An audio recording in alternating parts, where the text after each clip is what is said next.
하나님 말씀입니다. 창세기 4장 1절에서 7절입니다. 찾으셨으면 아멘. 함께 읽도록 하겠습니다. 교독합니다. 아담이 그의 아내 하와와 동침하며 하와가 임신하여 가인을 낳고 이르되 내가 여호와로 말미암아 등남하였다 하니라.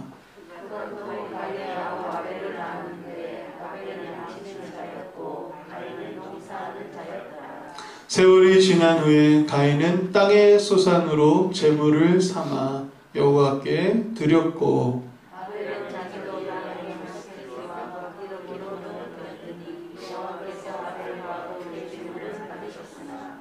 가인과 그의 제물은 받지 아니하신지라. 가인이 몹시 분하여 안색이 변하니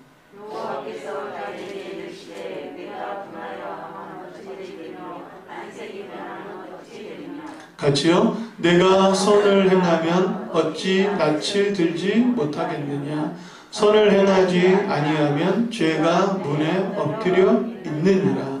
죄가 너를 원하나 너는 죄를 다스릴지니라. 아멘. 할렐루야. 우리 좌우에 계신 분과 인사하겠습니다. 사랑합니다. 네, 웃으면서 축복합니다. 할렐루야. 우리가 코로나 시대를 3년째 지내면서 믿음이 무엇인지, 또 가장 근본적으로 예배가 무엇인지 깊게 고민을 하게 됩니다.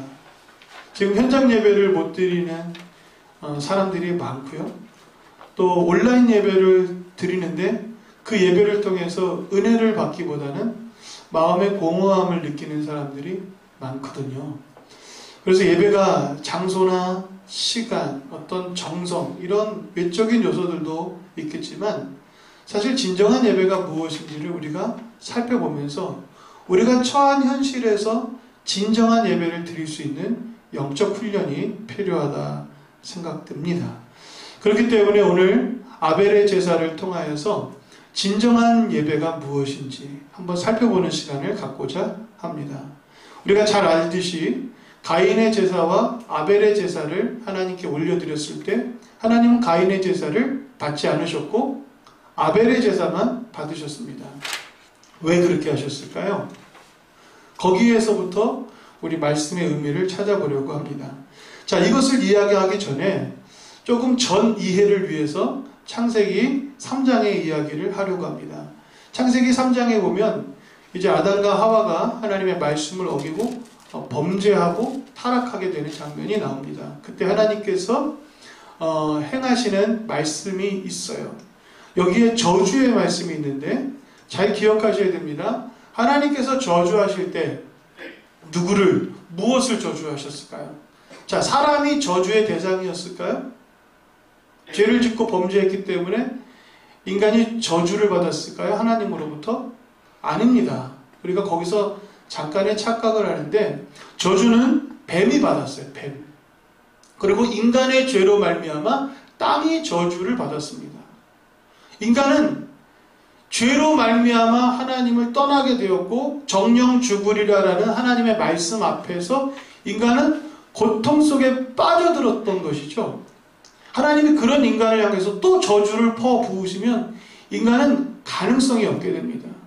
그래서 오히려 하나님은 인간이 죄로 말미암아 고통 속에 살아갈 것을 미리 예견하시고 그 속에서 하나님을 찾도록 길을 내어주시는 분입니다. 쫓겨났지만 하나님께로 돌아오는 방법들을 미리 알려주시는 분이 바로 우리 하나님 아니실까요? 인간이 무화과 나뭇잎으로 범죄한 뒤 옷을 가려 입었지만 하나님은 짐승의 희생을 통하여서 가죽옷을 지어 입히신 하나님, 범죄한 인간을 소중하게 여기시고 여전히 사랑하시는 하나님을 우리가 느낄 수 있습니다. 그런데 저주를 받은 뱀 때문에, 또 저주를 받은 땅 때문에 성경에 보면 3장 17절 아담에게 이르시되 내가 내 아내의 말을 듣고 내가 내게 먹지 말라 한 나무의 열매를 먹었은즉. 같이 읽어볼까요? 시작. 땅은 너로 말미암아 저주를 받고 너는 평생에 수고하여야 그 소산을 먹으리라. 이런 말씀을 하세요. 흙으로 돌아갈 때까지 땀을 흘려야만 되는 것이 내 인생이다. 땅에는 가시와 엉겅퀴가 나서 내 삶의 고단함을 더할 것이다. 여러분, 이것이 인간에게 향한 저주가 아니라 땅이 저주를 받아서 너희가 고통스러운 시간들을 보내게 될 거야. 어떡하니? 이렇게 말씀하시는 것처럼 들리지 않습니까? 그렇기 때문에 에덴에서 쫓겨난 인간은 척박한 땅에서 괴로운 날들을 보냈어요. 그런데 아담과 하와가 하나님과 함께했던 시간들을 기억하고 있기 때문에 쫓겨나서 살아보니까 하나님 품이 얼마나 소중한지 알 수 있는 거예요. 먹고 살기 위해서 고생하며 살아보니까 하나님 품 안이 너무 그리운 걸 알게 됩니다. 그래서 자식들에게 제사를 가르쳐요. 우리가 경험했던 하나님, 그 하나님께 다시 돌아가고 싶다. 그 하나님을 너희도 알기를 원한다. 그런 마음으로 제사를 가르쳤기 때문에 가인과 아벨이 예배를 드리는 겁니다. 그냥 가인과 아벨이 제사를 드리는 게 아니라 하나님을 경험한 가인과 아담과 하와가 있었기 때문에 그의 자녀들은 경험해보지 못했잖아요. 그러니까 그의 자녀들에게 제사를 통하여 하나님을 알 수 있고 하나님을 만날 수 있고 하나님의 복을 다시 경험하기 위해서 그들에게 가르치고 그들에게 명령한 것이 뭐예요? 그게 바로 제사라는 겁니다. 오늘 우리가 드리는 제사에는요, 하나님을 멀리 떠난 우리가 하나님께로 가까이 가는 그런 귀한 시간이고 하나님의 은총이 덧입는 시간이고 하나님의 영의 역사가 임하는 시간이 될 줄로 믿습니다. 그래서 가인과 아벨이 하나님 앞에 제사를 드리죠. 그런데 우리가 잘 알듯이 하나님은 가인의 제사를 받지 않아요. 왜 그럴까요? 왜 가인의 제사를 안 받을까? 가인은 땅의 소산물로 하나님께 제물을 드려 제사를 올렸다고 합니다. 여러분, 아까 제가 전이해로 말씀드렸던 그 땅이 저주를 받아서 어떻게 되었다고 말씀드렸죠? 가시덤불과 엉겅퀴가 생겨난 그런 척박한 땅이 되어버렸어요. 그리고 너는 땀을 흘려야만 그 땅의 소산물을 얻을 수 있다. 그러니까 고생해야만 너희가 먹을 걸 얻을 수 있어. 그렇게 얻어낸 소산물을 하나님 앞에 드린 거예요. 소중할까요? 소중하지 않을까요? 소중하죠. 저는 여러분들이 수고하고 애써서 열심히 하나님 앞에 예배하면서 자기가 받은 월급, 자기가 생겨난 수입의 10분의 1을 드리는 그 모습을 볼 때마다 너무 감사해요. 왜냐하면 얼마나 수고하고 애쓸까. 여러분, 정말 세상이 살고 먹고 살기 힘들다는 그런 얘기들을 하는 이때에 여러분들의 그 신앙생활의 그 중심을 하나님 보시면 하나님이 그 금액과 액수 상관없이 그 마음을 하나님 저는 기뻐 받으실 거라 생각이 들어요. 하물며 하나님께서 가인의 마음을 모를까요? 그런데 하나님이 그 수고를 알면서도 가인의 제물을 받으실 수가 없었던 거예요. 받지 않으신 게 아니라 받으실 수가 없었던 것입니다. 그게 중요한 거예요. 하나님이 가인의 제사와 아벨의 제사 중 양자택일을 해야만 하는 그런 상황도 아니었어요. 내가 두 사람 중에 한 사람만 서바이벌, 한 사람만 내가 선택할게, 이게 아니라는 거예요. 둘 다 받으실 수 있었는데 가인의 제물은 받으실 수가 없는 겁니다. 그래서 우리는 성경을 표면적으로 읽을 때는 몰라요. 하나님이 왜 가인의 제사를 받지 않으셨을까? 그런데 우리가 성경을 통해서 깊이 묵상을 하면 받지 않으신 그 충분한 이유를 발견하게 됩니다. 성경에 보면 이런 말씀이 있어요. 말라기 선지자의 이 외침인데, 그때 마지막 때 성전을 회복하고 나서 마지막 때 그들이 하나님을 향한 제사를 엉망으로 드립니다. 하나님을 경거망동하게 생각하면서 바른 예배를 드리지 않아요. 그래서 경고하는 내용이 본문에 나옵니다. 같이 읽어볼까요? 시작. 만군의 여호와가 이르노라. 너희가 눈먼 희생제물을 바치는 것이 어찌 악하지 아니하며 저는 것 병든 것을 드리는 것이 어찌 악하지 아니하냐. 이제 그것을 너희 총독에게 드려보라. 그가 너를 기뻐하겠느냐? 너를 받아주겠느냐. 성전이 회복되어진 이 감동의 시간이 얼마 가기도 전에 예배를 드리는 사람들의 마음이 완전히 변질되어 버려요. 하나님께 제물을 드릴 때는 흠없고 순전한 것을 드리라고 명령하셨습니다. 그런데 여기 지금 보면 눈먼 것, 저는 것, 병든 것을 드려요. 왜 그렇게 드릴까요? 여러분 이해를 해야 됩니다. 구약의 제사는 예루살렘에서 드리는 제사잖아요. 그러니까 자기가 사는 곳에서 이제 제물을 가지고 와야 돼요. 예수님이 활동하셨던 갈릴리도 예루살렘과 멀리 떨어져 있습니다. 그러니까 제물을 가지고 오면 그 제물이 온전해지지 못한 상태가 되기도 합니다. 병들기도 하고 지쳐서 그러기도 하고, 그리고 가져올 때는 멀쩡했는데 이게 죽으러 오다 보니까 지쳐갖고 빼짝 마를 수도 있지 않습니까? 그 며칠 사이에 뭐 이런 일들이 일어나는 거예요. 도둑 맞기도 하고. 그러니까 짐승을 가져오는 게 너무 힘든 거예요. 그러니까 예루살렘 가까이 와서 제물을 사는 겁니다. 그렇죠? 가져오는 게 힘드니까 제물을 사요. 지금같이 차가 있으면 차에다 싣고 오면 되는데 제물을 거기서 사면 좋은 것과 나쁜 것의 가격 차이가 생길까요? 안 생길까요? 생기는 겁니다. 좋은 놈은 비싸고 약간 병든 것, 못난 것들은 싼 거예요. 장사의 속성이잖아요. 그러니까 하나님 앞에 내가 어떤 것을 드려야 되나 라는 마음에 흔들림이 생기는 거예요. 그래서 병든 것, 저는 것을 보내는 거예요. 근데 하나님께서 병들고 또 눈멀었기 때문에 안 받으신 게 아니에요. 정말 가난해요. 가난한 사람들은 비둘기라도 바치라고 했거든요. 정말 가난하면 밀가루라도 하나님 앞에 드리면 되는 겁니다. 우리 하나님이 그런 뭐 고급진 것, 또 흠이 없는 것, 아주 육질이 좋은 최상급의 고기를 원하신다, 이렇게 착각하면 안 되잖아요. 과부의 2렙돈을 기뻐 받으시는 하나님이기 때문에 거기서 하나님이 받지 않으시는 이유는 거기에 마음이 없었기 때문이라고 밖에 말씀드릴 수 없어요. 마음이 없기 때문에 그런 것입니다. 성경에 보면 할 마음만 있으면 있는 대로 받으실 터예요. 없는 것은 받지 아니하시리라. 그러니까 여러분들이 빚내서 헌금할 필요는 없다, 저는 생각이 들어요. 분에 넘치도록 할 수도 있어요, 은혜를 받으면. 그런데 그렇게까지 하나님이 요구하시는 게 아니라, 또 과부의 2렙돈이 그의 생활비 전부였기 때문에 전부를 바쳐야만 하나님 기뻐하신다, 그런 것도 아닙니다. 우리 마음에 감동이 오는 대로 하면 되는 거예요. 하나님 우리 형편 다 아시잖아요. 그죠? 그렇기 때문에 하나님이 원하시는 것은 액수나 횟수나 어떤 질의 문제가 아니라 마음의 문제인 거예요. 마음이 하나님께 진실된 마음으로 하나님께 드리면 되는 것입니다.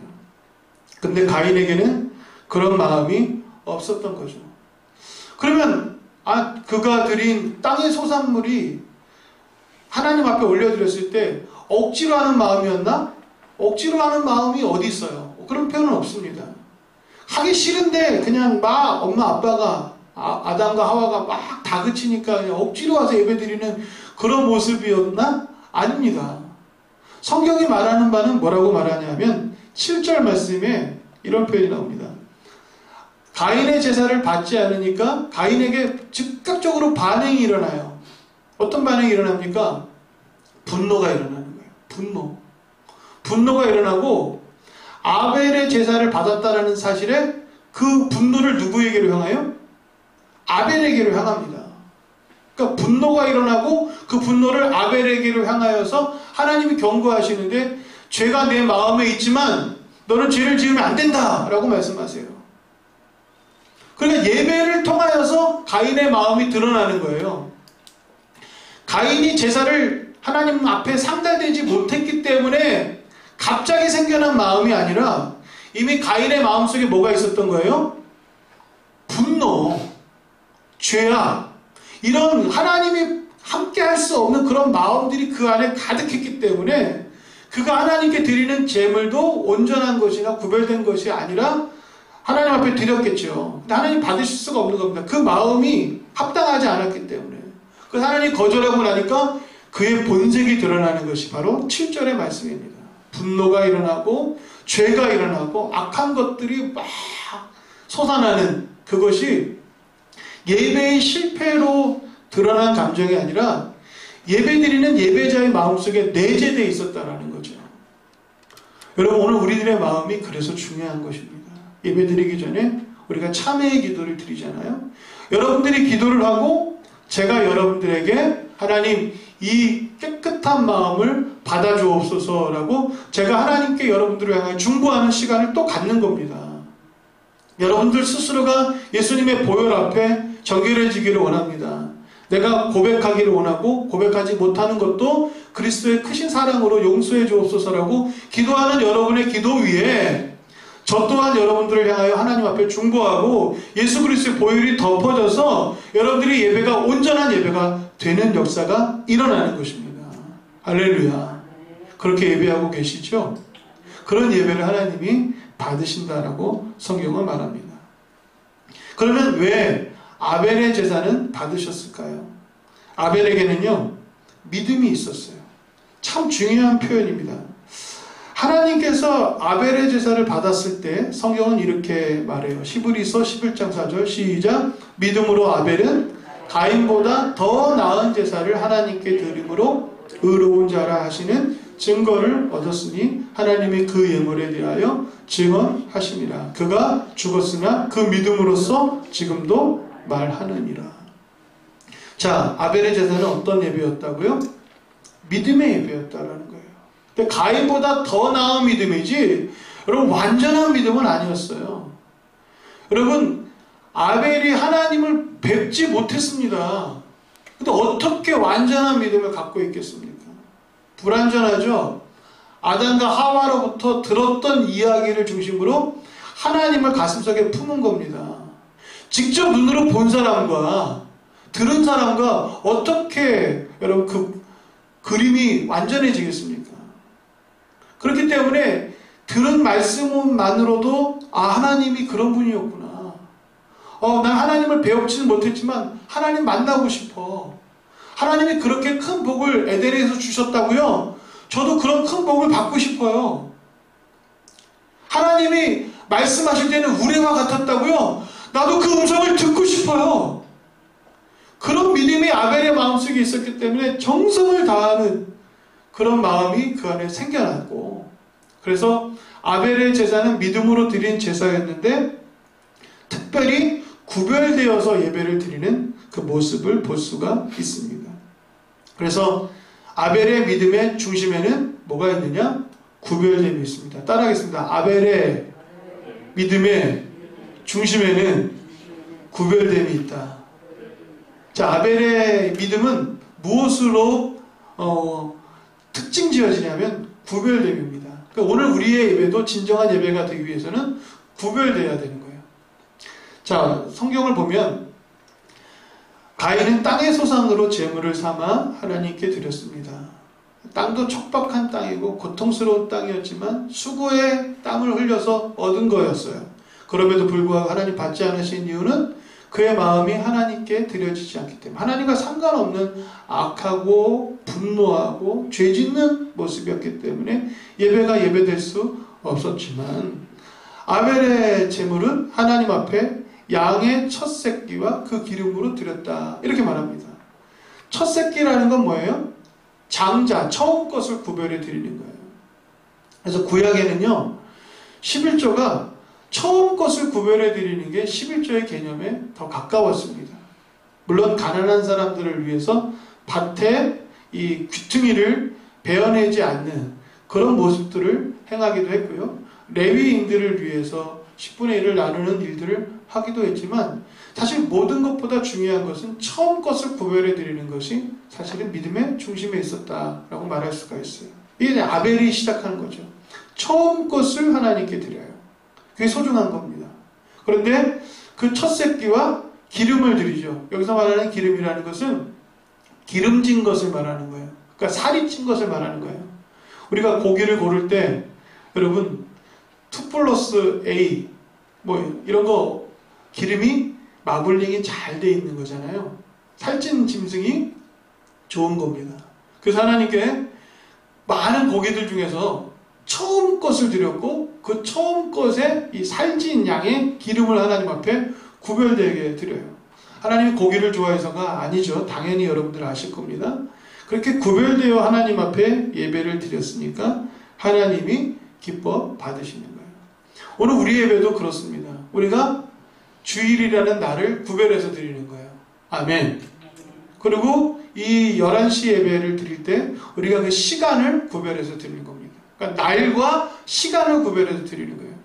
장소도 구별해서 하나님 앞에 올려드리는 거예요. 근데 지금은 코로나 시대이기 때문에 장소가 집이 될 수도 있고 사무실이 될 수도 있잖아요. 그럼 그 장소를 여러분들 스스로가 구별된 장소로 인식을 하면 되는 거예요.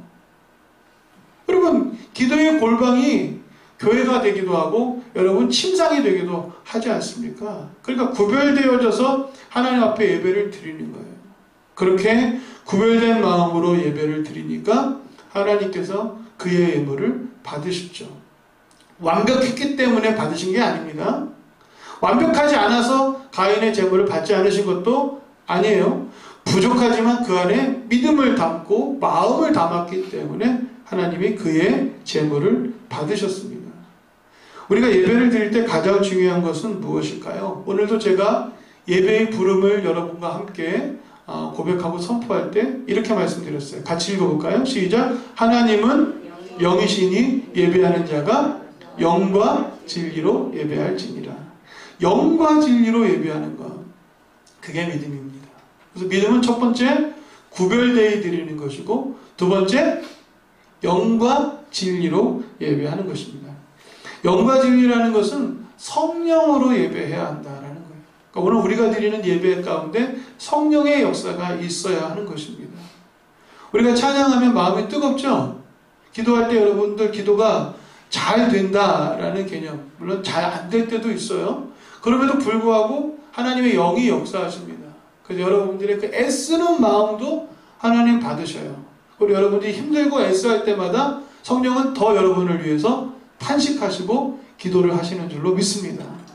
그러니까 그런 예배를 하나님이 기뻐하시는 것이고, 진리라는 것은 바로 말씀의 역사를 말하는 겁니다. 하나님의 말씀이 선포되어져야 됩니다. 초대교회는 제자들이 함께 무리를 지어 모여서 거기서 예수님의 말씀을 함께 나누었어요. 나의 주 예수 그리스도께서 하신 말씀을 제자들과 함께, 무리들과 함께 선포했죠. 그게 예배의 중심에 있습니다. 그래서 성령을 의지해서 진리로 드리는 예배, 그런 예배를 여러분들이 드릴 수 있게 되기를 간절히 바랍니다.